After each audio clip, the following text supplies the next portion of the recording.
And so, what brings you out this way? Brings me out this way is some troubles with my family, which most of us have, and a little bit about myself. My name is Chris, and I feel like there's a lot of times, people. It's not just drugs that bring people out here. It's not just mainly many people think it's drugs that bring us out here. And a lot of it's can be stemmed from mental health issues. I have a theory that there's a lot of mental health since we have ETS here in Riverside. But at the same time, we also have a very strong when it comes to like NANA. There's a big following here in Riverside, so people come here, but when they go back out, sometimes it sucks because that's what also makes people think that there's a lot of drugs and stuff. But when it comes down to it, like I know a lot of right now, like there's a lot of hate towards homeless people, and like a lot of it's misunderstood and stuff like that. Because a lot of us will sit there and we'll clean up our trash, we'll pick up trash that ain't even ours, and and then you got some of the ones that come out of ETS because ETS can't help them no more, and the ones yelling at themselves, and being troublesome sometimes, defecating on the walls and shit like that and stuff like that. Sorry. You got. And it sucks because it reflects on us homeless, and like back in the day, they used to have outlets for like everywhere outside or whatever like that, like and if we needed to charge our phone or whatever, we could do so. But then now, like the city came and like they literally took out all the outlets. It makes it hard for us to get a hold of our families. It makes it hard for us to find any resources to anything that we need help for, when you're just trying to survive day to day, sometimes it's kind of hard to like go about finding resources in other ways when you don't have. It's an easy way to like look that up, and so a lot of us don't get help. A lot of people don't even care enough about their lives to even get help from themselves, and it's sad because I'm one out here that really cares and gives a crap about my life, and when you're surrounded by a bunch of people who don't, it could be a little it could be a little scary sometimes, what I'm saying? Like someone doesn't care about what happens to them if they go back to prison, if they live or not, and having to deal with them on a daily basis, it could be kind of freaking, it can be an uneasy ride, and Yeah. so like it's good to know that like sometimes some of us do want to get out of here, and we're not just trying to stay out here for forever, it's a tough ride out here, it's not glamorous. It's not like, oh, I get to do whatever I want, stuff like that sometimes, because regardless, we still have guidelines and principles and stuff that we have to uphold to that keeps us from going to jail for a long time.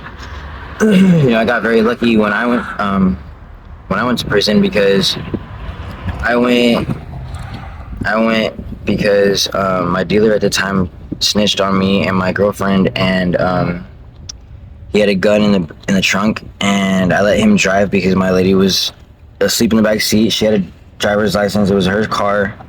I had a suspended license, so I wasn't trying to worry about all that, so I had him drive. Well, when the cops pulled us over and they searched the cab and the trunk, they didn't find anything, but they had the driver gaffled up, already in handcuffs.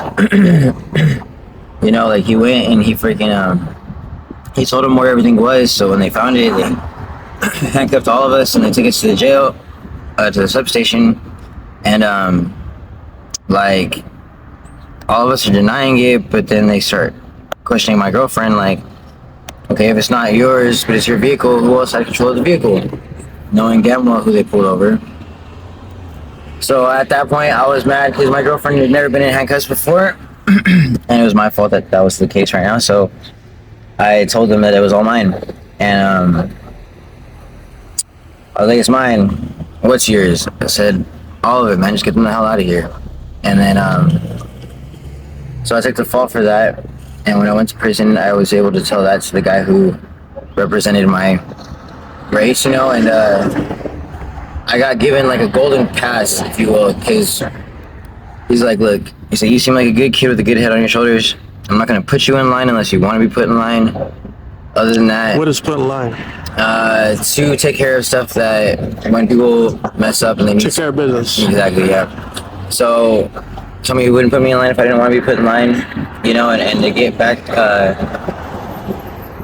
They give you a TABE test, right? When you go to jail, and like you're graded from 0 to 12.9. I had 12.4, so I was able to get whatever job I wanted to go to vocational classes, whatever the hell, and then so like I picked vocational electronics, because I always see that someone's gonna need to be able to freaking repair all those robots that are eventually gonna take over, you know. So at that point, you know, he's like, go to school, don't be a dirtbag, and you know, go to the yard every day, and then you're good.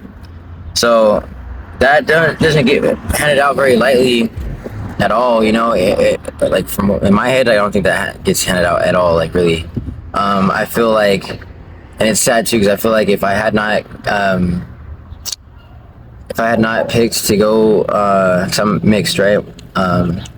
German, Irish, Russian, Native American, Mexican. So I had an option. I go with the homies to the Pisces, or I can go with the woods. I feel like if I would have went anything other than going with the whites, I would have left with more time than I was sentenced to, you know. And that's some real stuff too, right there, because there's a lot of people that get sentenced to a year or two, and now they're in long. Yeah, it was crazy, dude. It was nuts.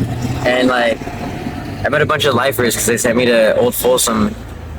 And Old Folsom was like You went to Old Folsom for a drug charge? It was a possession of controlled substance while armed with a loaded firearm. Okay. A possession of controlled substance for sale. So were you in the game? Why'd you have a firearm? You weren't just using when you were in the game? It was drivers. Oh, you took everyone's It was car. drivers, Gotcha. but it was my drugs. But I see. yeah, you know what I'm saying? Like, otherwise, dude, like, I've handled my business always to the point where I never felt like I had to carry a weapon.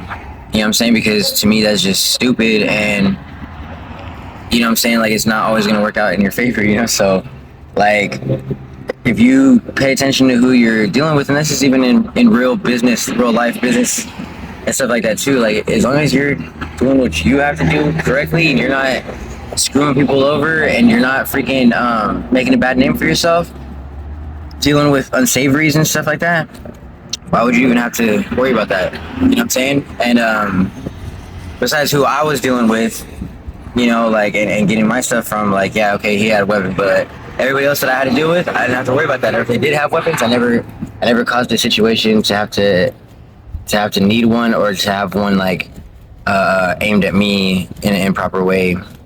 The only times that ever happened was just when people were being stupid. Who did you run with? The woods. Gotcha. So, Okay. So I got lucky that, you know, I was actually able to go and like talk to somebody that was really gonna look at the whole picture and then be like, man, you know, this kid doesn't deserve to be, doesn't need to waste his life in here. You know what I'm saying? So you are to like still be with General Pop? Yeah. Okay. So all my life, you know, and like, I'm thankful that I never really got into like the politics of like even out here on the streets. Yeah, because I mean, like, how it's supposed to be is you make somebody, you don't break somebody. You know what I'm saying? So like having somebody 23 years old, I turned 23 in prison, you know, 31 now, but it was more so like man, this kid has a bright future ahead of him, you know, he only had a year to do.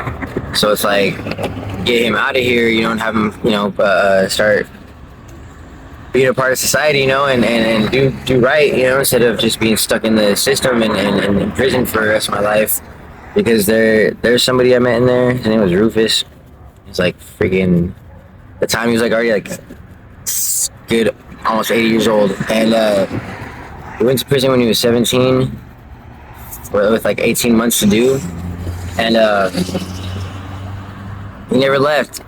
You know what I'm saying? Yeah, dude. And you know, he was telling me back when these there's this thing back in the day called mutual combat, where like if he had to go take somebody out, you know, He's like, all right, this is what you do. If you ever have to take anybody out, he's like, make sure you poke yourself a time or two first, and then go get him. Because at that point, it's mutual combat. It's only 2 years. So he had 40 something charges of mutual combat, and that's what got him like there. So Moral code to live by.